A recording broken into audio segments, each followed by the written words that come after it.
ऋषिभ्यो महद्भ्यो नमः गुरुभ्यो सार्वोपप्लवरहित प्रज्ञानगण प्रत्यगर्त ब्रह्मैवास्मि।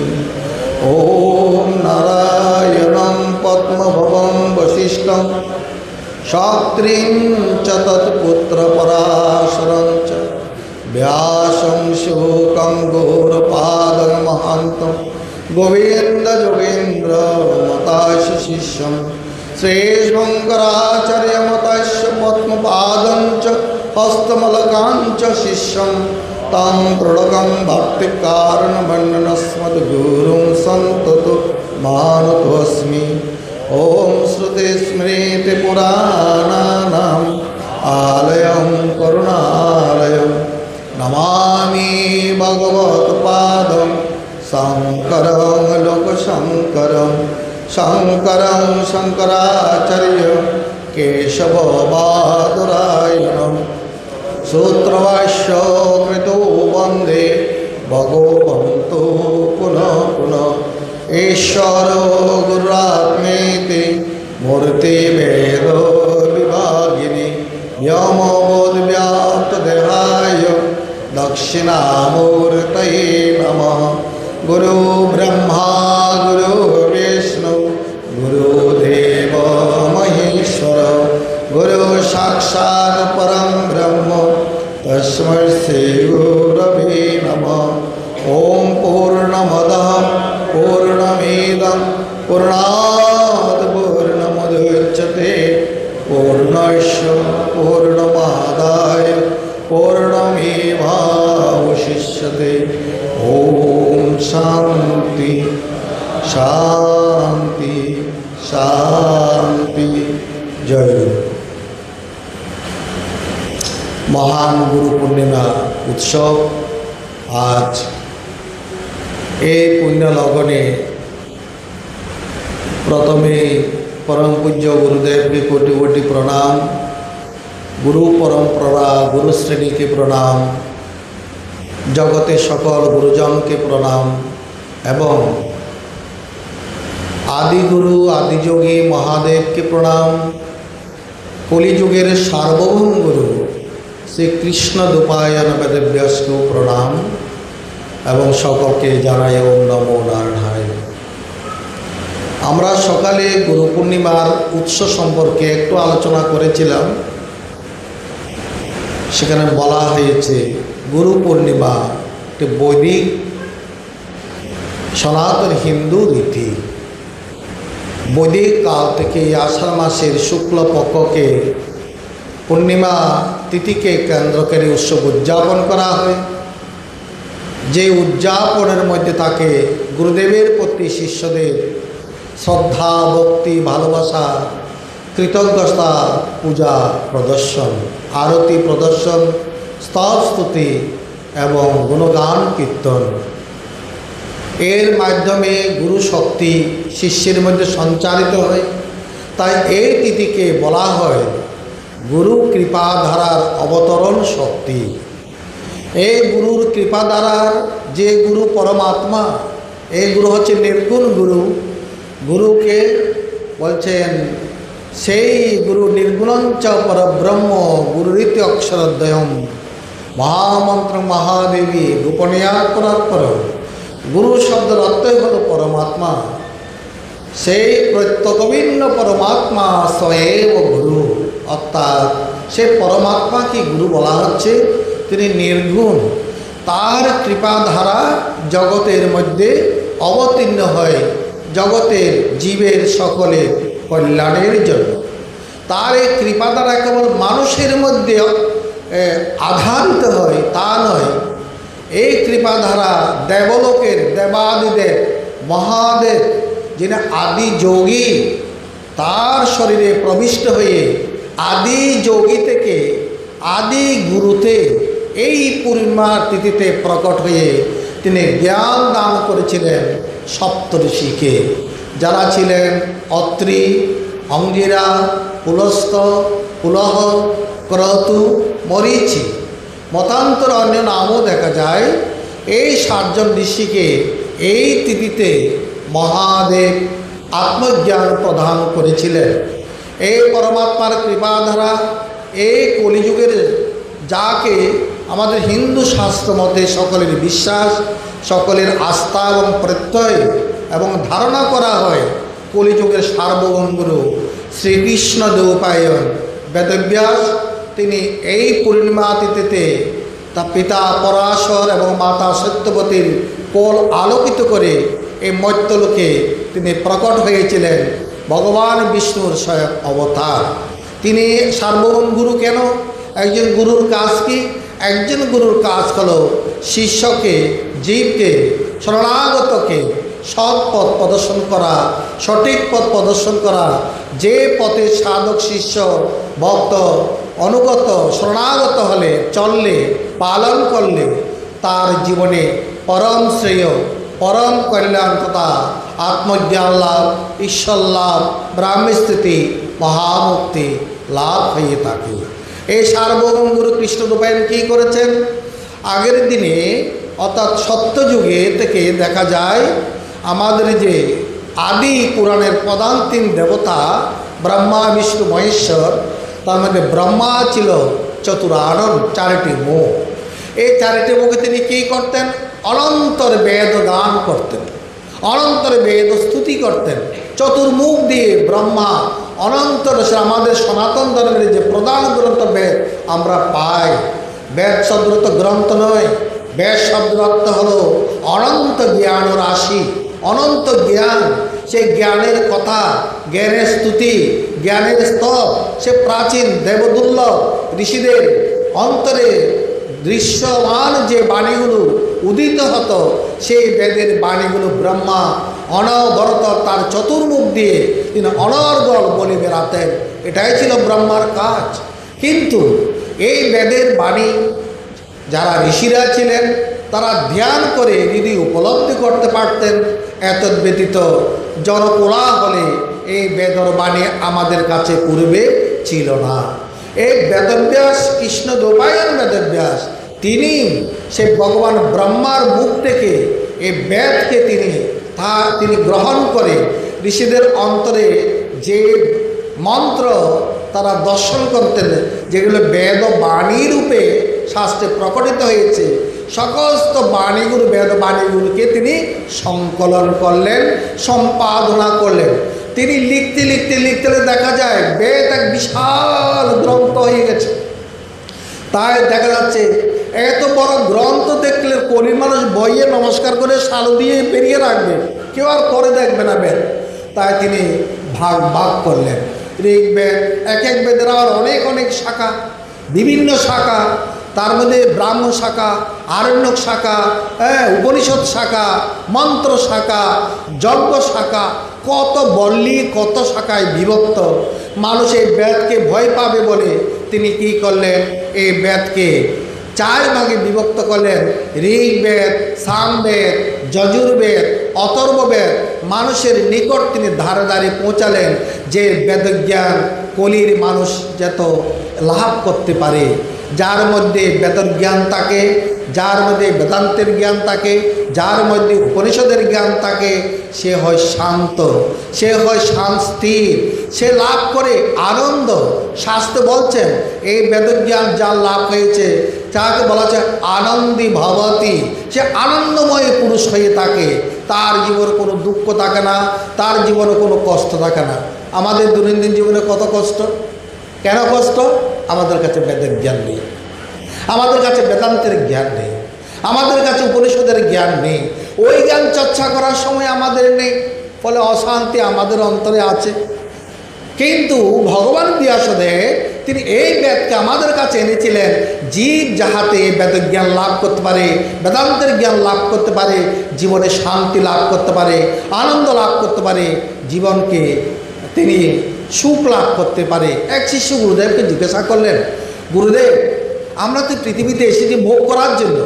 বর্তমান যুগের শিষ্যদের কিন্তু এরকম অন্তরে জিজ্ঞাসা আছে। আমরা ভগবান আমাদেরকে চোখ দিয়েছে, জগতের জিনিস ইচ্ছা মতো দর্শন করব, হ্যাঁ, কান দিয়েছে লাইলাপ পাক যত গান আছে তা শুনব, হ্যাঁ, শরীর দিয়েছে স্পর্শ সুখে আমরা হাতির মতো থাকবো, গ্রাম দিয়েছে স্যান্টেন মেখে সুগন্ধময় হয়ে সবার কাছে পরিচিত হয়ে থাকবো, হ্যাঁ, এগুলো তো আমাদের দিয়েছেন, আমরা ভোগ করার জন্য পাঠিয়েছেন।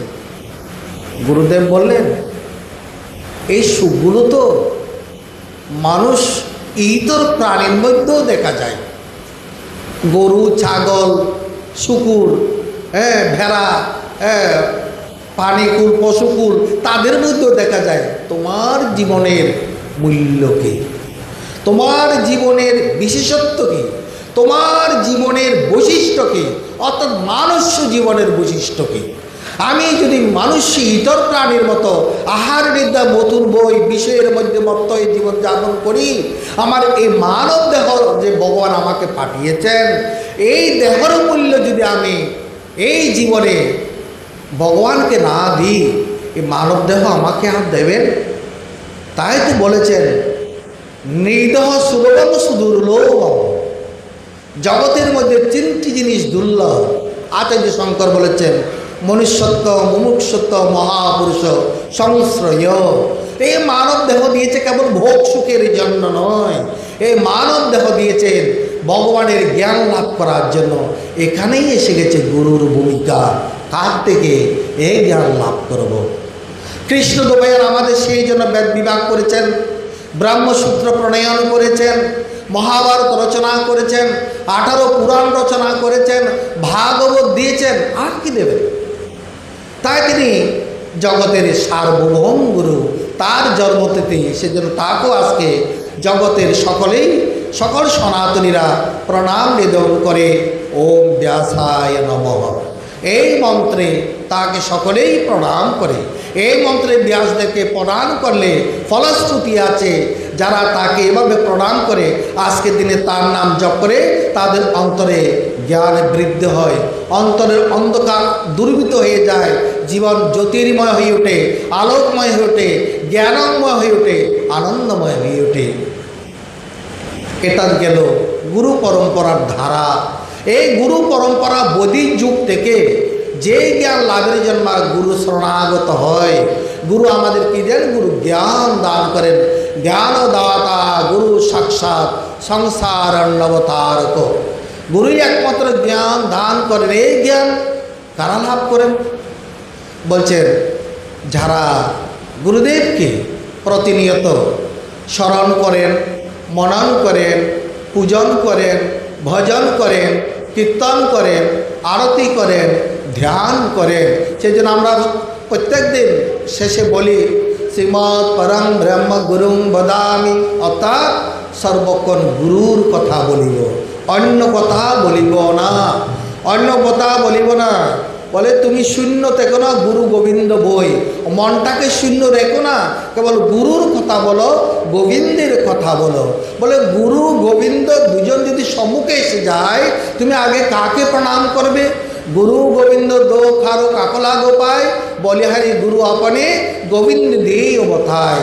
বলে গুরু গোবিন্দ দুজন যদি সম্মুখ থাকে, আগে গুরুদেবকে প্রণাম করবে। কেন? গুরুদেব তোমাকে গোবিন্দ দর্শন করান।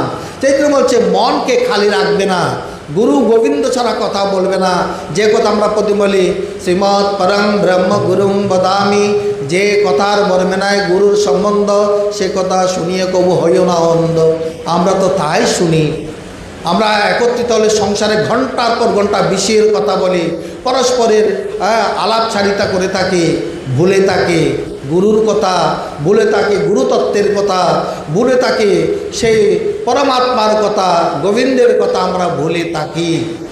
এই যে পরমাত্মা, অনেকের মনে সংশয় যে কেউ কৃষ্ণ উপাসনা করে, কেউ কালী উপাসনা করে, কেউ দুর্গা উপাসনা করে, যে গুরুদেবের উপাসনা করে। কোন উপাসনা শ্রেষ্ঠ? বিশেষ করে যারা গুরু আশ্রিত ভক্তগণ, তাদের মনের মধ্যে সংশয় হয়, গুরুকে পূজা না করে মনে হয় গোবিন্দকে পূজা করলে মনে ভালো হতো।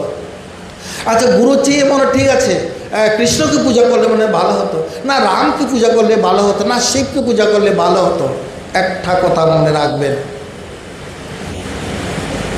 মূলত আমাদের ভগবান হলো পরমাত্মা, যেটা একটু আগে গুরুর সংজ্ঞায় বলেছিলাম, প্রত্যক অভিন্ন পরমাত্মা স্বয়ং গুরু। সেই পরমাত্মাকে বলা হয় গুরু। আর এই গুরু একম এবং অদ্বিতীয় পরব্রহ্ম। যেন গুরু গীতায় বলা হচ্ছে গুরুরেব পরব্রহ্ম, যিনি ব্রহ্ম তিনি গুরু, যিনি গুরু তিনি ব্রহ্ম, তিনি নির্গুণ ব্রহ্ম এক। তারই অনন্ত রূপ, একটু রূপ কৃষ্ণের দিকে, একটু রূপ অবতারের দিকে, একটু রূপ আমাদের দেবতাদের দিকে, একটু রূপ গুরুদেবের দিকে, একটু রূপ কালীর দিকে, শক্তির দিকে, একটু রূপ শৈবের দিকে, একটু রূপ সৌর দিকে, একটু রূপ গানপত্যের দিকে। সূর্যের যদি অনন্ত রশ্মি থাকে, অনন্ত কি সূর্য হয় না? সূর্য একটি হয়, সূর্য একটি হয়। এক পরমাত্মার উপাসনা আমরা করছি। সুতরাং গুরুর উপাসনা স্বয়ং ভগবান শ্রীকৃষ্ণ বলেছেন ভাগবতের মধ্যে, সর্বদেবময় গুরু। গুরুর উপাসনা করলে সকল দেবতার ফল পাওয়া যায়। মনের মধ্যে সংশয়, মনের মধ্যে দ্বিধা দ্বন্দ্ব রাখা উচিত নয়। যে উপরেই উপাসনা করি না কেন, প্রয়োজন আমাদের নিষ্ঠা রাখা প্রয়োজন। তাই বাবাজি বলেছেন, কালী বলো কৃষ্ণ বলো তাতে কোনো ক্ষতি নাই, চিত্ত পরিষ্কার করে এক মনে ডাকা চাই, একটা নিষ্ঠা রেখে ডাকো। হ্যাঁ, তুমি যে গুরুকে ভজন করছো, কৃষ্ণকে করছো না বলে তোমার আশীর্বাদ কম হবে, কৃপা কম হবে, এরকম কোনো ব্যাপার নয়। এগুলো এক একটা রূপ।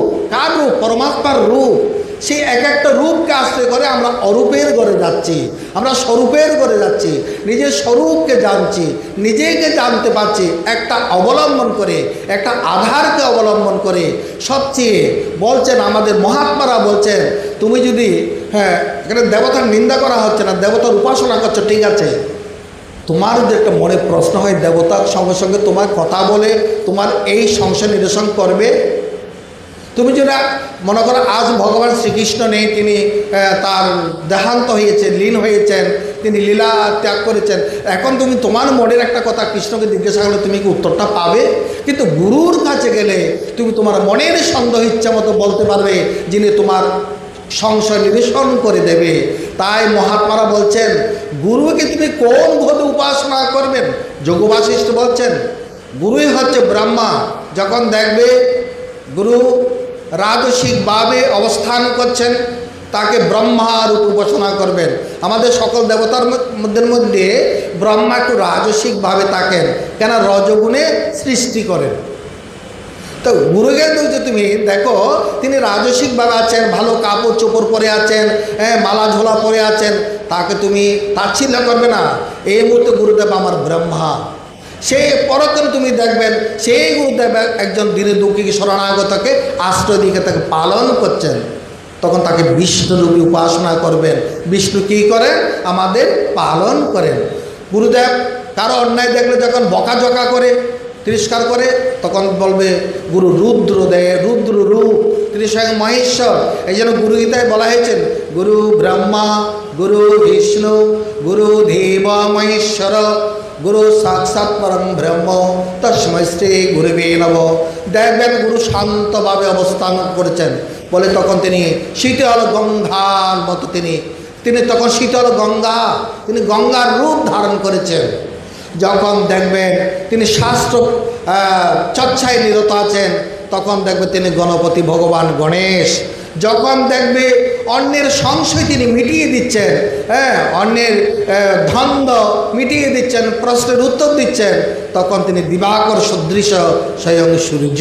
তার একাধারে যেন ভগবান শ্রীকৃষ্ণ বলেছেন সর্বদেবময় গুরু আচার্য মাং বিজরেয়াত ন অবমন্যতে কহিরিচিত ন মত্য বুদ্ধ শ্রিয়তে সর্বদেবময় গুরু।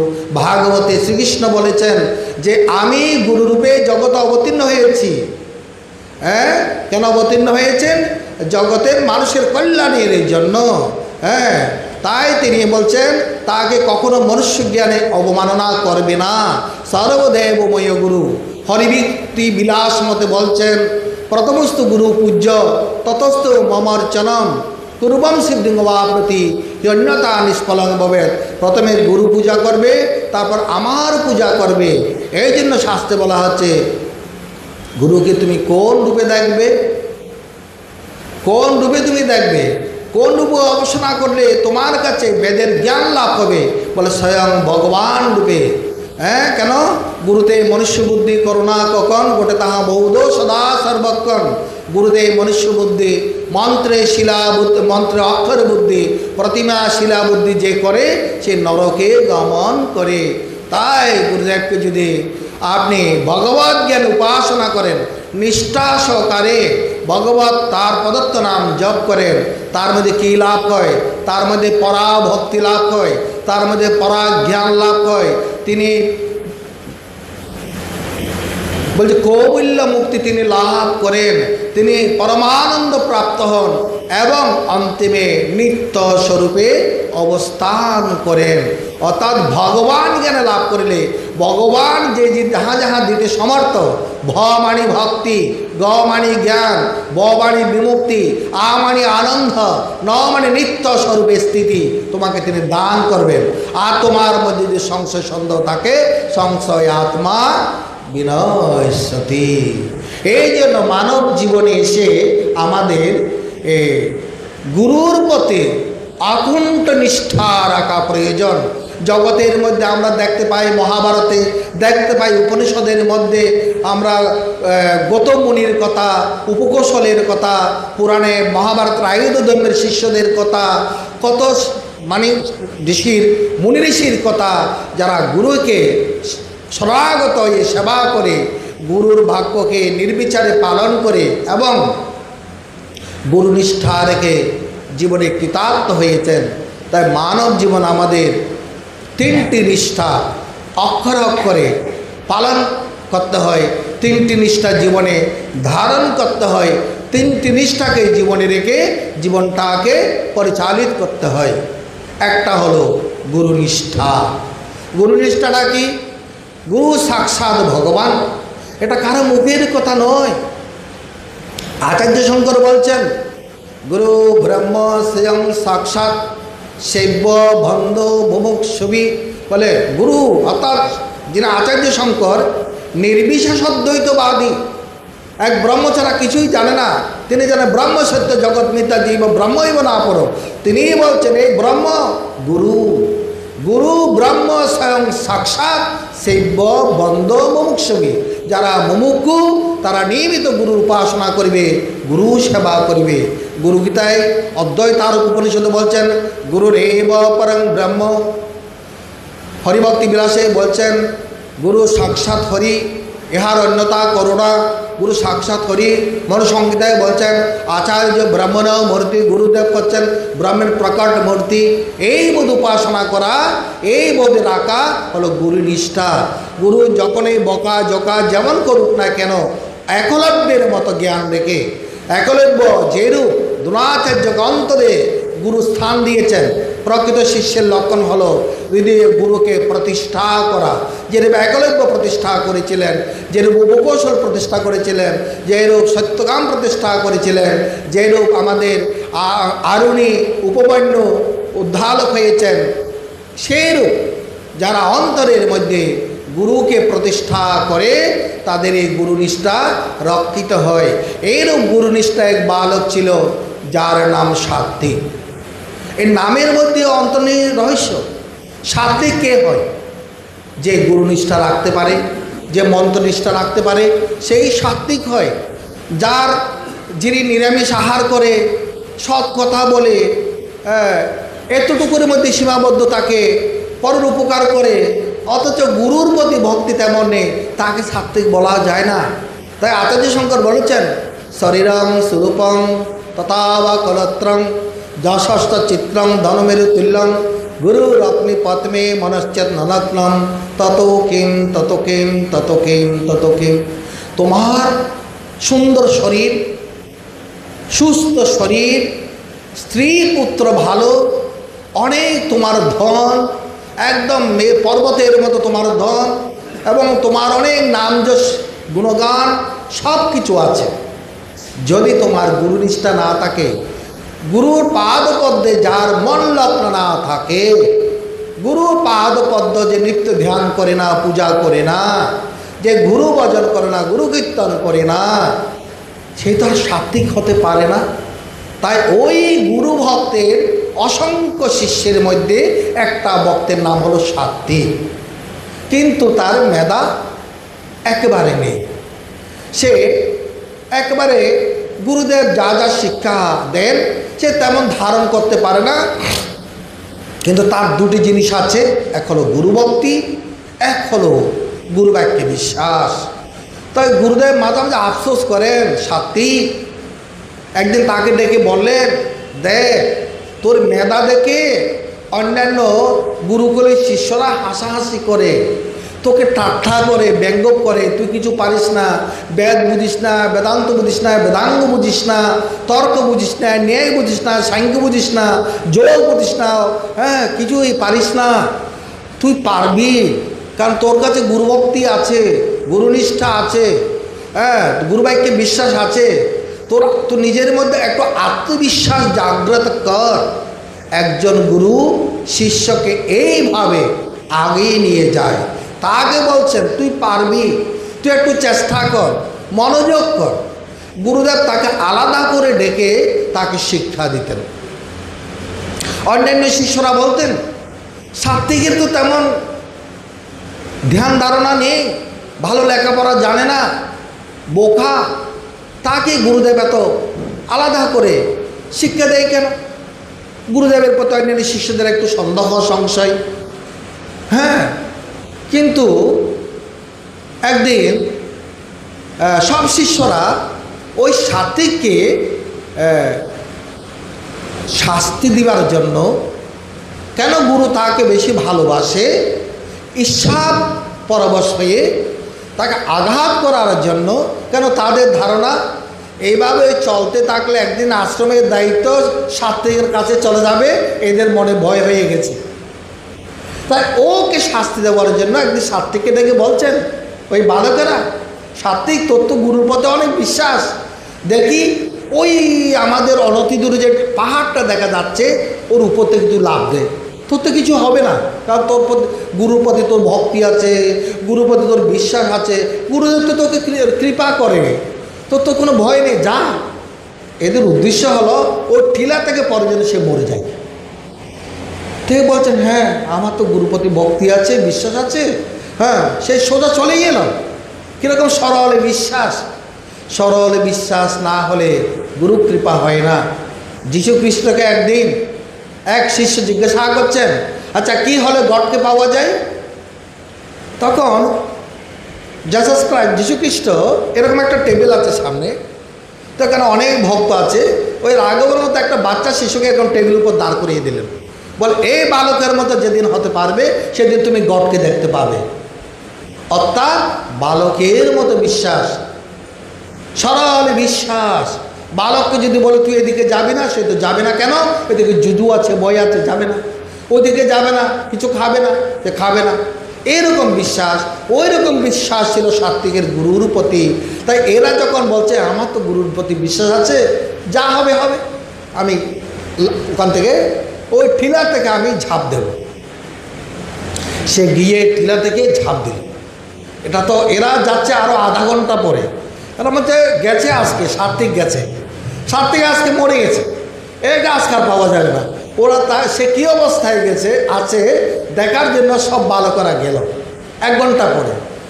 ওখানে দেখা যাচ্ছে ও টিলার ওই পাশে একটা জলাশয় আছে, সাত্বিক জলাশয়ের মধ্যে সাঁতার কাটছে, তার মৃত্যু হয়নি। বালকরা দেখে তো একেবারে হতচকিত, আরে হ্যাঁ তো বেঁচে গেল দেখছি, হ্যাঁ উদ্দেশ্য সফল হলো না। আরে বললাম না তুই তো বেঁচে যাবি, গুরুকৃপা তোর উপর আছে, আয় আয় চলে আয়। আবার সাত্বিকে ডেকে নিয়ে আসলো। একদিন হঠাৎ করে দেখা গেল গুরুদেবের অনেকগুলো ছোট্ট ছোট্ট ঘর তপকুটির আছে, যেখানে বালকেরা তাকে একটা কুটির আগুন লেগে গেল, দাও দাও করে আগুন জ্বলছে। সাত্বিক হঠাৎ করে এক গুরু বালক বলছেন, গুরুদেব ওই ঘরে এখনো 2 বালক আছে, তারা তো দগ্ধ হয়ে যাবে, মারা যাবে, তাদেরকে উদ্ধার করা দরকার।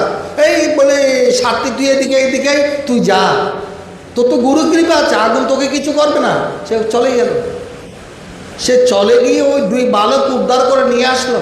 তার গায়ে বিন্দু মাত্র আগুনের স্পর্শ নেই, বরং তার জ্যোতির্ময় চেহারা হয়ে গেছে, দিব্য উজ্জ্বল মূর্তি উদ্ভাসিত হচ্ছেন।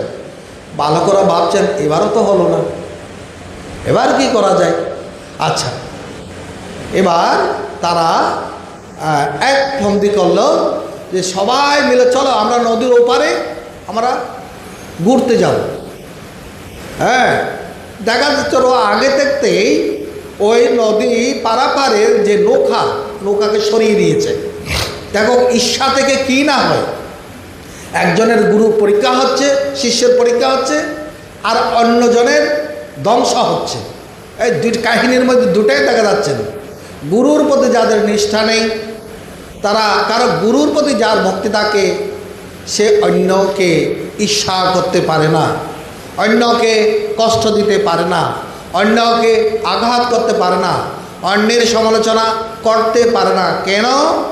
সকল জীবের মধ্যে আত্মারূপী গুরু অবস্থান করছেন। আমি যদি আমার গুরুকে ভালোবাসি, আমার গুরু কোথায় নেই, সর্বত্র আছে। আমি কাকে নিন্দা করব, কাকে সমালোচনা করব, কাকে ঘৃণা করব, কাকে আঘাত করব, কিন্তু এই বালক গুরুর সেই জ্ঞান নেই। তারা ঈর্ষা পরবশ হয়ে সাত্ত্বিককে মারার চক্রান্ত করছেন, আর সাত্ত্বিক সরলে বিশ্বাসে এগিয়ে চলেছেন, আর ওরা ধ্বংসের দিকে যাচ্ছে। এবার তারা নদী পার হবে, ও পারে যাবে। সাত্ত্বিকে বলল, তোর তো নৌকার দরকার নেই, তোর গুরু কৃপা আছে, তুই তো নদীর উপর দিয়ে হেঁটে চলে যেতে পারবি। বলে হ্যাঁ, আমি তো তাই পারবো। ও ঘর ঘর করে নদী পার হয়ে গেল। বলে তুই কি করে পার হলি? বলে গুরুর নামে আমার বিশ্বাস আছে, গুরুর নামে। তখন এরা বলছেন, তা আমাদেরও তো গুরুর নাম আছে, আমরা তো গুরুর নাম নিয়েছি, আমরা তো দীক্ষা প্রাপ্ত হয়েছি, আমরা কেন নদী পার হব না? তারাও নামতে গেল। যে নামতে গেল নদীর স্রোতে তাদেরকে বাসিয়ে নিয়ে গেল। গুরুর শিষ্যের প্রতি যদি এরকম যার বিদ্বেষ থাকে, ঈশ্বর রুষ্ট হয়ে তাদেরকে কি করে ধ্বংসের দিকে নিয়ে যায়। তাই বলে হরিরুষ্ট গুরুস্তাতা গুরুরুষ্ট নহ কশ্চন। হরি যদি রুষ্ট হয়, গুরু তাকে রক্ষা করেন। গুরু যদি রুষ্ট হয়, কেউ জীবনে তাকে রক্ষা করতে পারে না। এই হলো গুরুনিষ্ঠার ফলশ্রুতি। গুরুনিষ্ঠা রাখলে জীবনে, গুরুবাক্যে বিশ্বাস রাখলে কীভাবে মানব জীবনে সাত্ত্বিক হয়, সাত্ত্বিক গুণ অতিক্রম করে গুণাতীত হয়। নদী পার হওয়া নয়, গুণাতীত হয়ে যাওয়া। এই 3 গুণের সাগর তে পার হয়ে গেল। আর যারা গুরুবাক্যে বিশ্বাস নেই, গুরুর প্রতি নিষ্ঠা নেই, তাদের কি হয়ে গেল? ধ্বংস হয়ে গেল, তারা নষ্ট হয়ে গেল। হ্যাঁ, সেই জন্য মানব জীবনে আমাদের গুরুর প্রতি অকুণ্ঠ ভালোবাসা, অকুণ্ঠ শ্রদ্ধা এবং নিয়ত গুরু পূজা এবং গুরুবাক্য পালন করা কর্তব্য। আমরা অনেকেই আশ্রম থেকে মন্ত্র গ্রহণ করি বটে, কিন্তু আশ্রমের নিয়ম নিষ্ঠা রক্ষা করি না, মন্ত্রের জপ করি না। মন্ত্র জপ না করলে কি হয়? মন্ত্রের অবমাননা হয়, মন্ত্রনিষ্ঠার ক্ষতি হয়। তার জীবনে ওই মন্ত্র তার যখন মনকে রক্ষা করবে না, ওই মন তখন তার ঘাড় মটকাবে, অর্থাৎ তার মধ্যে আসুরিক শক্তি প্রবল হয়ে তার জীবনের পতন ঘটাবে।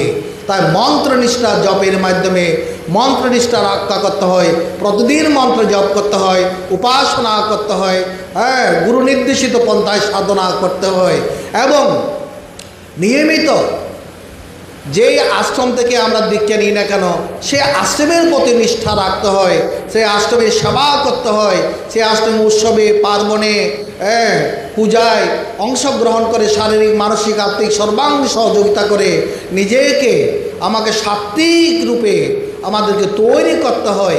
এই 3টি নিষ্ঠা না থাকলে তার ইহকালও থাকে না, তার পরকালও থাকে না। তাই এক রাজার কাহিনী বলো।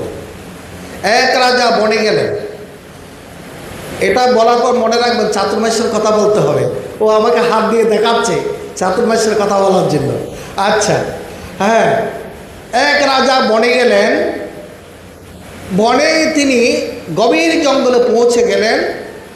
তিনি পথ পরিশ্রমে ক্লান্ত শ্রান্ত হয়ে এক বড় বটবৃক্ষের তিনি নিচে গিয়ে অবস্থান করলেন, নিজেকে একটু শান্ত করার চেষ্টা করলেন।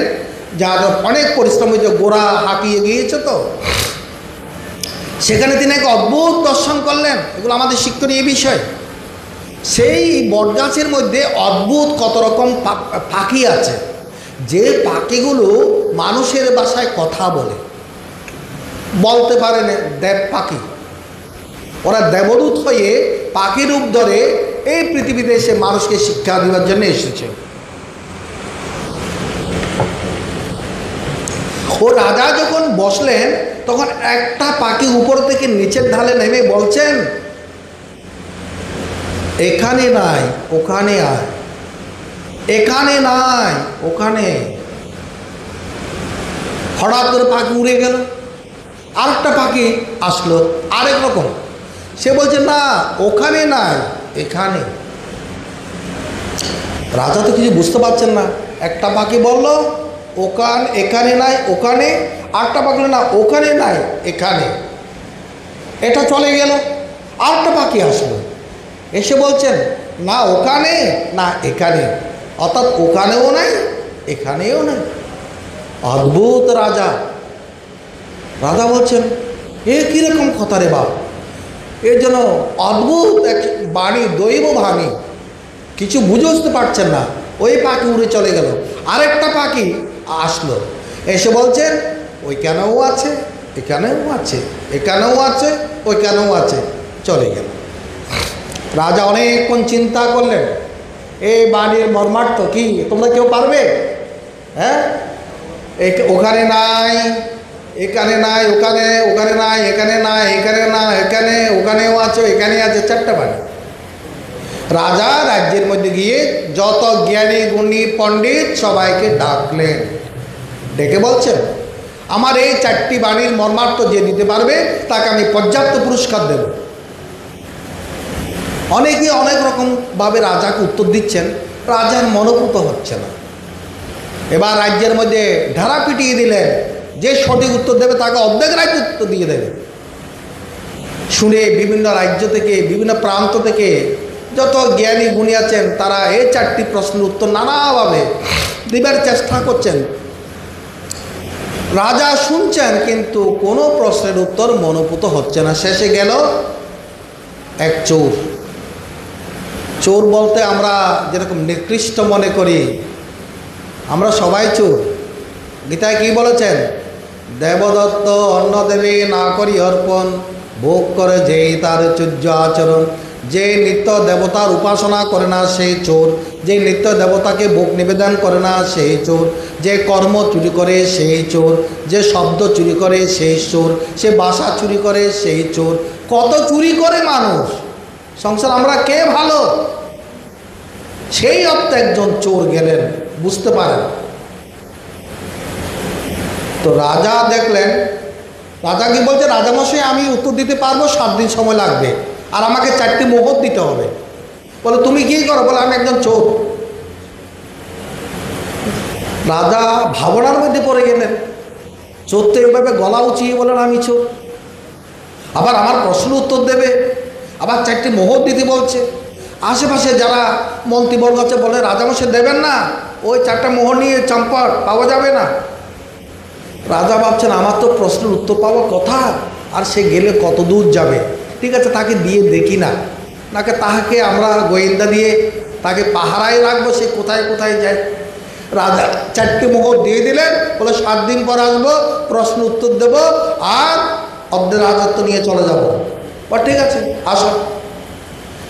এবার চোর গিয়ে তার স্ত্রীকে বললেন, দেখো রাজাকে টকিয়ে 4টি মোহর নিয়ে এসছি। বলে কেন? বলে আমি বলেছি রাজা যে 4টি প্রশ্নের উত্তর চাইছেন আমি উত্তর দিতে পারবো 7 দিন পর। আরে 7 দিন তো দূরের কথা, চলো এখন আমরা এই মোহর বিক্রি করে একটু ভালো মন্দ খাওয়া দাওয়া করি। বলে না, যদি দিতে না পারো উত্তর তত রাজা তোমাকে শিরচ্ছেদ করবে। বলে ততদিন এখানে থাকলে তো শিরচ্ছেদ করবে, চলে যাবো অন্য রাজ্যে। এরকম তারা স্বামী স্ত্রী সল্লা পরামর্শ করছেন, কিন্তু স্ত্রী খুব বুদ্ধিমতী, স্ত্রী খুব বুদ্ধিমতী, খুব ধার্মিক, স্ত্রী গুরুকরণ করেছেন, রাজা এখনো গুরুকরণ করে, চোর এখনো গুরুকরণ করেনি। তো স্ত্রী বলে পতিকে যে পতির থেকে উদ্ধার করে তাকে বলা হয় পত্নী। পত্নী নাম কেন হয়? পতিরকে তার পাপ থেকে যে স্ত্রী উদ্ধার করে সেই স্ত্রীকে বলা হয় পত্নী। তাই এই পত্নী, চোরের পত্নী, চোরকে নিয়ে গুরুদেবের কাছে গেলেন। গুরু প্রসঙ্গ তো সেদিন গল্প বলছি। গুরুর কাছে গেলে তো, গুরুদেব এই তো আপনার বড় চেলা একটা কাণ্ড করে বসলো। বলে কি? বলে এই কথা, চারিটি প্রশ্ন। বলে প্রশ্নগুলো কি আমাকে বল। রাজা গুরুদেবকে বলা হলো। বলে ঠিক। গুরুদেব মুচকে হাসছেন। বলে গুরুদেব আপনাকে তো ওখানে নিয়ে যেতে হবে, ধরুন আপনাকে একটা আমি মোহর দক্ষিণা দিলাম। গুরুদেব বলছে আমার মোহরের কোনো প্রয়োজন নেই, আমি যদি গিয়ে তোদের কোনো উপকার হয় তাহলে আমি যাব। এই বলে ওই শিষ্যা চোরের পত্নীর কানে কানে কিছু যেন বলে দিলেন। আচ্ছা, এবার গুরুদেব সহ রাজবাড়িতে চললেন। আসার পথে ওই স্ত্রী গেলেন এক বেশ্যা বাড়িতে। বেশ্যাকে একটা মোহর দিয়ে বলে চল আমাদের সঙ্গে। বলে কোথায়? বলে রাজবাড়িতে। বলে কি আমাকে করবে নাকি, কারাগারে রুদ্ধ করবে না? বলে না না, চলো, দেখলে গেলে বুঝতে পারবে। চারজন চোর, চোর পত্নী, গুরুদেব, বেশ্যা রাজবাড়িতে সপ্তম দিবসে উপস্থিত হলেন। এবার চোর বলছেন আমার পত্নী আপনার প্রশ্ন উত্তর দেবে। রাজা বলছেন সবাই অনেকে বসে আছেন, সবার নিস্তব্ধ। এতদিন যাবৎ কত জ্ঞানী গুণী পণ্ডিত ব্যক্তিবর্গ প্রশ্ন উত্তর দিতে পারে নাই, রাজা মনোপুত হয়নি। আজকেরা প্রশ্নের উত্তর দিতে এসেছেন। তাই সবাই শোনার জন্য একেবারে আগ্রহ সহকারে উৎকণ্ঠিত মন নিয়ে অবস্থান করছেন। রাজা বলছেন আমার প্রথম প্রশ্ন হলো ওখানে আছে এখানে নাই, ওখানে আছে এখানে নাই, এই কথার মর্মার্থ কি?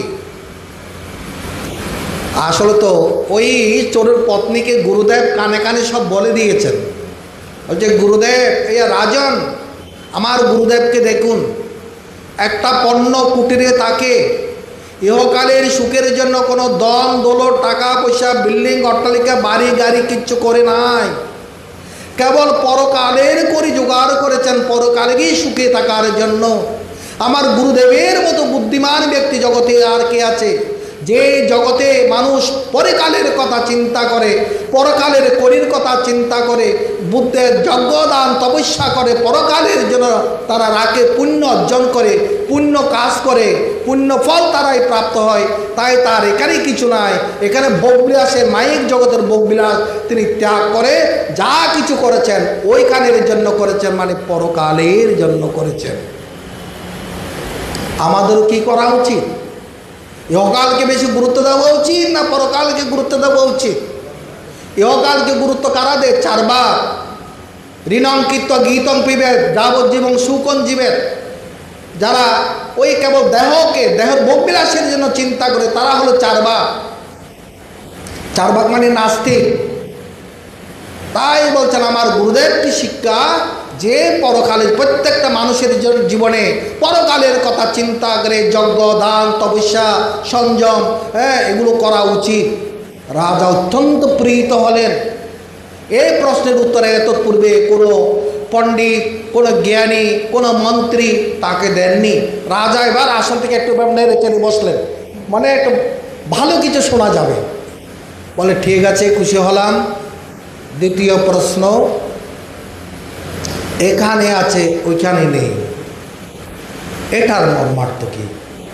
বলে রাজন, এই বেশ্যাকে দেখুন, দেহ সুখের জন্য দেহটা পর্যন্ত দান করে দিয়েছেন, পরকালের কথা কিছু চিন্তা করেনি, কেবল নিজের ভোগ সুখের জন্য, ইন্দ্রিয় সুখের জন্য চব্য চুষ্য লজ্জ প্রিয় আহার নিদ্রা মৈথুন বয়নি জীবন যাপন করে জীবনটা নষ্ট করে দিয়েছেন। দুর্লভ মানব জীবনটাকে নষ্ট করে দিয়েছেন। দুর্লভ এই মানব জীবন হল মানব জীবনের একটা মোহর, যে মোহর দিয়ে ভগবানকে লাভ করতে হয়। আর সেই তিনি দেহটাকে কি করেছেন, এই রক্ত মাংস পুষ এই দেহটাকে ব্যবসাতে রূপান্তরিত করে ইহকালে সুখ বুকের জন্য লালায়িত হয়ে এখন এভাবে দিন যাপন করছেন, কাল ক্ষেপণ করছেন। এর মতো সুখী আর কেউ আছে? তার ইহকালে আছে, পরকালে গিয়ে সে কোথায় থাকবে? কোন লোকে তার জায়গা হবে? পুণ্যলোকে স্বর্গলোকে তো তার জায়গা হবে না। স্বর্গের জন্য সে তো কিছু করেনি, কোনো পুণ্যকর্ম করেনি, দান ধর্ম করেনি, ভালো কাজ করেনি, সেই কেবল ইহলোকের জন্য সর্বস্ব করেছেন। যাই জীবনে যারা এই বেশ্যার মতো ইহলোকের সুখের নেশায় থাকে, যারা দেহ নেশায় থাকে, তারা সকলেই বেশ্যা। ও শুধু নারীগুলোকে বেশ্যা বলা হচ্ছে না, বিষয়ের মধ্যে নেশা হয়ে বুধ হয়ে যারা থাকে তারা সকলেই বেশ্যা। তাই মানুষের উচিত এই বেশ্যাকে দেখে পরকালের কথা চিন্তা করা ইহলোকের নয়। রাজা তো সচকিত হয়ে গেলেন। অদ্ভুত অদ্ভুত প্রশ্ন, অদ্ভুত উত্তর। বাহ, চমৎকার চমৎকার। বলেন ঠিক আছে দেবী, এবার আমার তৃতীয় প্রশ্ন, না আছে ওখানে না আছে এখানে, এটার অর্থ কি? এতক্ষণ তো গুরুদেবকার একে দেখিয়ে দুইটা উত্তর দিল। বলে রাজন আমার স্বামীর দিকে তাকান, আমার স্বামীর দিকে তাকান। একটা চোর চুরি করে ধরা পড়লে জেলে যায়, ওখানে যন্ত্রণা, বাহির হলো আবার দারিদ্র্যের যন্ত্রণা। হ্যাঁ, তার না তার ইহকালের কিছু চিন্তা, না পরকালের কিছু চিন্তা। ইহকালেও সুখ নাই, পরকালেও সুখ নাই। কেন? সে জীবনে সৎ কিছু অর্জন করতে পারেনি, জীবনে ভালো কিছু অর্জন করতে পারেনি, যার বিনিময়ে নিজের জীবনকে উন্নত স্তরে নিয়ে যাওয়া যায়। আমাদের মানব জীবনে মূল্যবান সময় হলো যৌবন। এই যৌবনটাকে সৎ কাজে ব্যবহার করতে হয়। দান যজ্ঞ তপস্যা, লেখা পড়া, শিক্ষা দীক্ষা জ্ঞান গরিমা এই জীবনেই অর্জন করতে হয়। যারা অলস জীবনটাকে নষ্ট করে দেয়, তাদের না তাকে অকালে না তাকে তাদের পরকালে। কি সুন্দর উত্তর দিলেন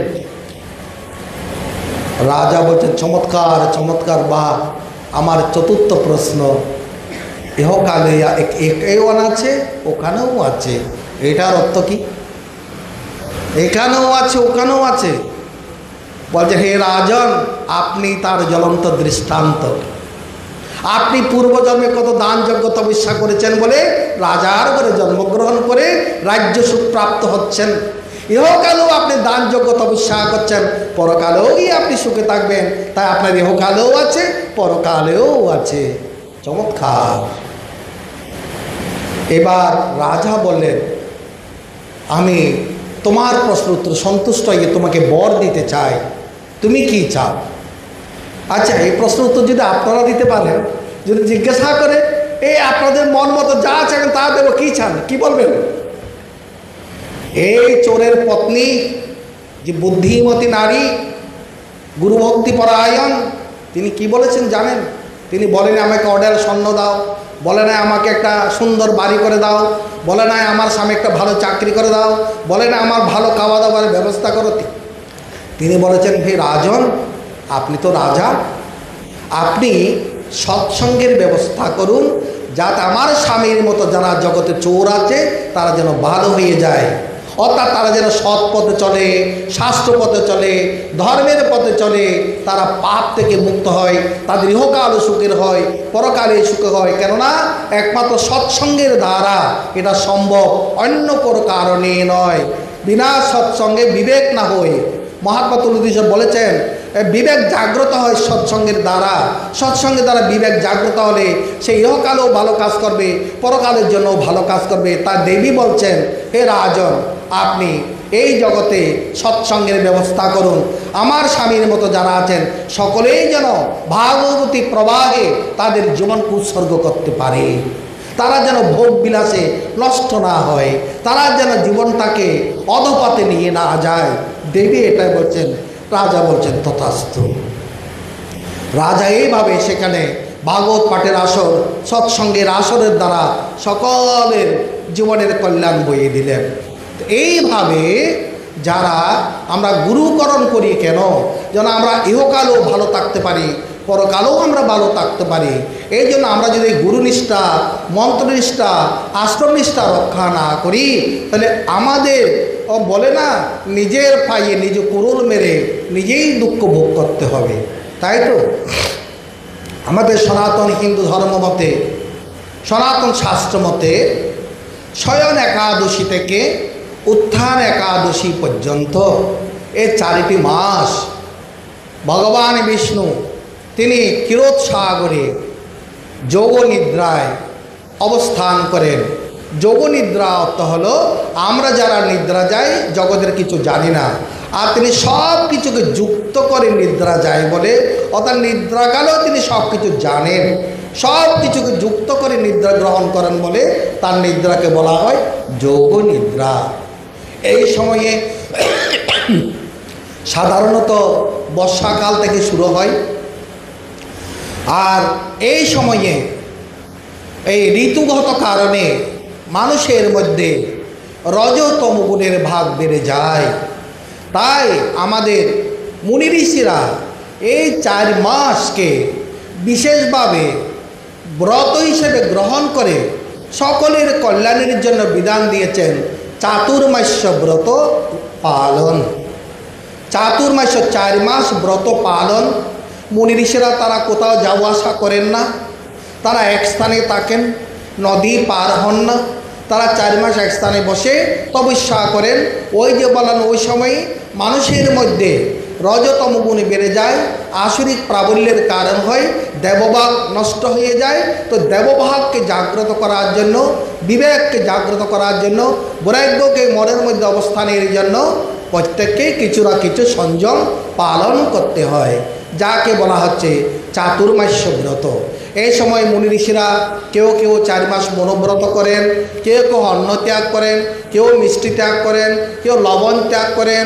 এইভাবে কেউ খাটে শুই না, নিচে মাটিতে শুই, কেউ কোনো ধাতুর পাত্র ব্যবহার করে না, ভোজনের জন্য পত্র ব্যবহার করে, কেউ পায়ে কোনো করম বা জোতা ব্যবহার করে না। অনেক রকম নিয়ম করে তারা চাতুর্মাস্য ব্রত উদযাপন করে। আমরা যারা সমাজে যারা গৃহীরা আছেন তাদের জন্য কিছু ব্যবস্থা শাস্ত্রে আছে এই 4 মাস উদযাপনের জন্য। তাদের প্রথমে বলা হয়েছে শ্রাবণে শাক এবং ভাদ্রে দধি, আশ্বিনে দুগ্ধ এবং কার্তিক মাসে নিরামিষ ও মাসকলাই ডাল বর্জন। যারা পারে 4 মাস নিরামিষ ভক্ষণ করবেন, যারা না পারে অন্তত শ্রাবণ মাস এবং কার্তিক মাস করবেন। যারা একেবারে অসমর্থ তারা যেন কার্তিক মাস অবশ্যই নিরামিষ ভক্ষণ করে দেবতাকে নিবেদন করে ভোগ প্রসাদ গ্রহণ করেন। নিত্য ত্রিসন্ধ্যা করবেন, নিত্য আরতি করবেন, ঘরের মধ্যে যত বেশি পারা যায় জপ করবেন, শুদ্ধ সাত্ত্বিকভাবে অবস্থান করার চেষ্টা করবেন। অনেকেই এই 4 মাসের মধ্যে বিশেষ ব্রত নেন, গৃহীরাও ব্রত নেন। তারা কেউ 4 মাস অন্ন গ্রহণ করে না, কেউ বা একবার 2 বেলা খেলে 1 বেলা খায়, 1 বেলা খায় না, কেউ বা তারা মিষ্টি বর্জন করেন, কেউ বা লবণ বর্জন করেন। যার যেটা প্রিয় সেটা বর্জন করে নিজেকে সংযতভাবে থাকার চেষ্টা করেন, যাতে আমাদের রজতমগুণ যে মায়া, এই মায়া রাক্ষসের কবলের মধ্যে আমাদের মন নষ্ট হয়ে না যায়। এই জন্য এই চাতুর্মাস্য ব্রতের বিশেষ গুরুত্ব আছে সকলের জন্য। এই সময়ে সাধুরা, সন্ন্যাসীরা তারাও যেমন চাতুর্মাস্য ব্রত পালন করেন এবং গৃহীদেরও এভাবে ব্রত পালন করা উচিত। অর্থাৎ তারা ওই 4 মাসের মধ্যে 4টি জিনিস ত্যাগ করবেন: শাক, দুগ্ধ, দধি আর মাসকলার ডাল, আমিষ। কার্তিক মাসে আমিষ ভক্ষণে নিষেধ বলেছেন। আর যারা আমিষ, মাসকলার ডাল কিন্তু শ্রাবণ মাসেও নিষিদ্ধ। শ্রাবণ মাসেও মাসকলার ডাল কেউ গ্রহণ করে না। শ্রাবণ, বৈশাখ, শ্রাবণ আর কার্তিক মাস, এই 4 মাসে মাসকলাই কেউ ভক্ষণ করে না। এই জন্য মূল কথা হলো এই 4 মাস সংযতভাবে জীবনযাপন করে যেন তারা সম্ভব স্ত্রী স্বামী পৃথক পৃথকভাবে অবস্থান করে তারা যেন ঈশ্বর উপাসনায় থাকে, যাতে আমাদের মধ্যে দেবভাব জাগ্রত থাকে, বিবেক জাগ্রত থাকে। মানুষের যদি বিবেক জাগ্রত না থাকে, মানুষ কি করে? অন্যায়কে ন্যায় মনে করে, অধর্মকে ধর্ম মনে করে, ধর্মকে অধর্ম মনে করে, জীবনকে অধপাতিত করে। এই জন্য শাস্ত্রে, সনাতন শাস্ত্রে কেউ কেউ চাতুর্মাস্য একাদশী থেকে একাদশী, কেউ কেউ আজকের তিথি থেকে পূর্ণিমা, কেউ কেউ কর্কট সংক্রান্তি থেকে মকর সংক্রান্তি, কেউ কেউ আষাঢ় মাসের শুক্লপক্ষের অষ্টমী থেকে কার্তিক মাসের অষ্টমী, এভাবে চারি মাস ব্রত পালনের বিধান আছে। যারা যে তিথিতে ধরবে সেই তিথিতে 4 মাস পরে সেই তিথিতে সমাপ্ত করবে। এটাই হলো 4 মাস, অত সংযত থাকা আর উপাসনা করা। এর অর্থ হলো এই 4টি মাস আমাদের মনের মধ্যে যেন সেবাভাব থাকে, সংযত ভাব থাকে, সরলতা থাকে, সত্যবাদিতা থাকে এবং সাধনা থাকে। সত্য, সেবা, সরলতা, সংযম, সাধনা, এই 5টি যে সাধকের থাকে, যে ভক্তের থাকে, যে শিষ্যের কাছে থাকে, তারই পরম কল্যাণ সাধিত হয়। ওম তৎসৎ। পূর্ণমদঃ পূর্ণমিদং পূর্ণাৎ পূর্ণমুদচ্যতে পূর্ণস্য পূর্ণমাদায় পূর্ণমেভাবশিষ্যতে। ওম শান্তি শান্তি শান্তি। জয় গুরু।